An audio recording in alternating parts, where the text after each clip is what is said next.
महापालिकेच्या स्टोअरमधून दिवसाढवळ्या भंगार गायब. शिवसेना नेते अमोल शिंदेंचा धरप प्रवेश. अधिकाऱ्यांसमोरच उघड झाला प्रकार. FIRचे आदेश. महापालिका प्रतिनिधी /सोलापूर. सोलापूर महापालिकेच्या मुख्यालयामागील स्टोअर विभागात सोमवारी अक्षरशः चित्रपटालाही लाजवेल असा प्रकार घडला. अतिक्रमण विभागाकडून जप्त करण्यात आलेले साहित्य आणि भंगार दिवसाढवळ्या वाहनांमधून बाहेर नेले जात असल्याचा गंभीर आरोप शिवसेना एकनाथ शिंदे गटनेते अमोल शिंदे यांनी करत महापालिकेतील कारभारावरच प्रश्नचिन्ह उपस्थित केले. या घटनेमुळे महापालिका वर्तुळात एकच खळबळ उडाली आहे. महापालिकेच्या स्टोअर विभागात अतिक्रमण कारवाई दरम्यान जप्त केलेले साहित्य तसेच भंगार ठेवण्यात येते. सोमवारी सकाळी एका वाहनातून येथील साहित्य बाहेर नेण्यात आले. विशेष म्हणजे काही वेळाने तेच वाहन पुन्हा स्टोअर विभागात दाखल झाले.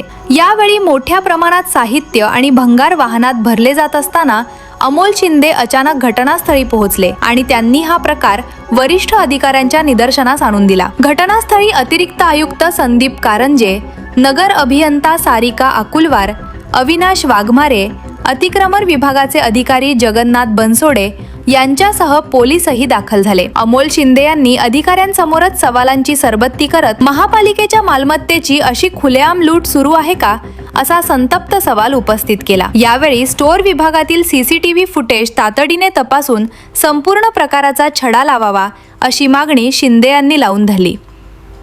अखेर अतिरिक्त आयुक्त संदीप कारंजे यांनीही प्रकार गंभीर असल्याचे मान्य करत संबंधितांवर FIR दाखल करण्याचे स्पष्ट आदेश दिले. FIR करा म्हणताच शिंदे संतापले. घटनास्थळी झालेल्या चर्चेदरम्यान अतिक्रमण विभागाचे अधिकारी जगन्नाथ बनसोडे यांनी जर काही चुकीचे होत असेल तर लोकप्रतिनिधी म्हणून पोलिसात FIR करा असे वक्तव्य केले. हे ऐकताच अमोल शिंदे संतापले.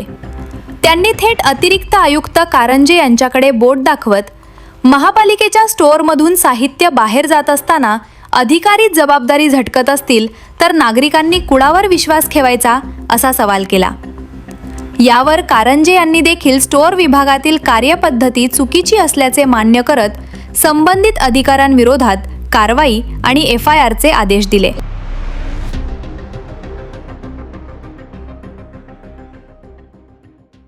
कारंजे साहेब आले. तिसरी राऊंड माल भरून चालला आपला. तिथं माणूस पळून गेला.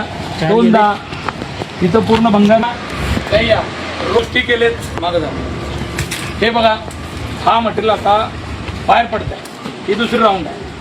सुज्ञ नागरिकांनी फोन केला, साहेब गाडी भरून चालली आहे. कुठल्या ह्याच्याखाली ही गाडी भरून चालली आहे? ही गाडी या प्रेमाइसेसमधनं भरून चालली आहे. होय, तुम्ही येत ना सध्या हां, ही गाडी आत आली नाही, भरली आहे. इथं काय ते प्रमुख आहेत. हो साहेब, ही आलीच नाही, भरून चालली आहे. सगळ्या गावात पोलीस बंदोबस्त तोडता.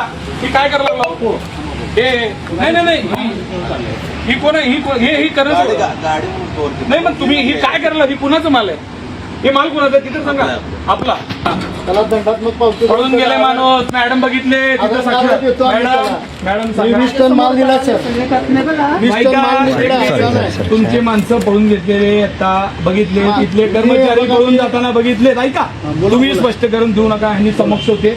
मॅडम काय झालं? पळून गेले. प्रत्यक्ष जर आपण कायदेशीर करत असेल तर आपली लोक पळायची गरज नव्हती. माणसं पळून गेले आणि प्रायव्हेट माणूस पळून गेला आणि त्याचे कामगार पळून गेले आणि आपले माणसं पळून गेले. आता ही जी आम्ही आणतो ना खोके वगैरे, त्याला प्रायव्हेट गाडीच घेऊन जाते. हे तुम्हाला तुम्ही CCTV ही आता हे कुठे चाललंय? स्क्रॅप दंडात्मक कारवाई करून यांनी घेऊन जातात ना, जसं तोडून आणले त्याचं. तर सांगायला असं नाही. काय नाही, ही माहिती चुकीची आहे. तिथनं ही गाडी भरून गेली. हो का? इथं समज तुमचं म्हणणं बरोबर आहे. तुम्ही आमची पण पार्श्वभूमी ऐकून घ्या ना. माझं म्हणणं एकच आहे साहेब, हे माल मटेरियल चाललेलं आहे. ह्याला महापालिकेत तोडून आणता गरीबाला तिथनं. आणि तुम्ही जर चुकला नाही तर पळायची काय गरज? मग मी आले, बापू आले तर सांगायचं ना सदस्य नाही. हे कागद ऑफिशियली चाललंय. काहीच विषय नाही. ऑफिशियल नाहीच आहे मॅडम. हे आधार कार्ड द्यायला रक्कम त्याची घेतल्याशिवाय वेळेला मी नाही. माझी प्रोसिजर बापू. तुमचा एखादा कोका असेल तर असेल ना. हे काय आहे? हे कोका आहे. होय, असला बी माल देतो बापू आम्ही. आता ज्याच्या सळ्या लोखंड बरोबर आहे का? एखाद्या साहेब खोका असलं खोकं माघारी देतो, हे देतंय का? हे मटेरियल बघा जरा, हे इकडे घ्या जरा. हे मटेरियल एका व्यक्तीचं असू शकतंय का? हे एका खोक्याचं मटेरियल आहे का?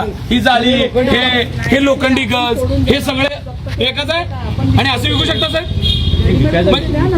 विकूच शकत नाही. मग ही गाडी सकाळपासून दुसऱ्यांदा फिरताना संबंधित नागरिकांनी मला फोन करून सांगितली, पहिल्यांदा राऊंड झाली साहेब, आत्ता मी बघितलं दुसऱ्यांदा परत एकदा गाडी भरती आहे.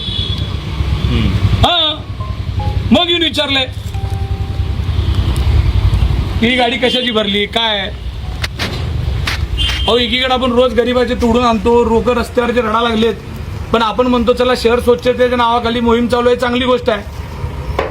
पण साहेब ही काय शहर स्वच्छ करायचं आहे का? शहर साफ करायचं आहे लोकांच्या खिशातनं पैसे काढून? आणि त्याचा गाडी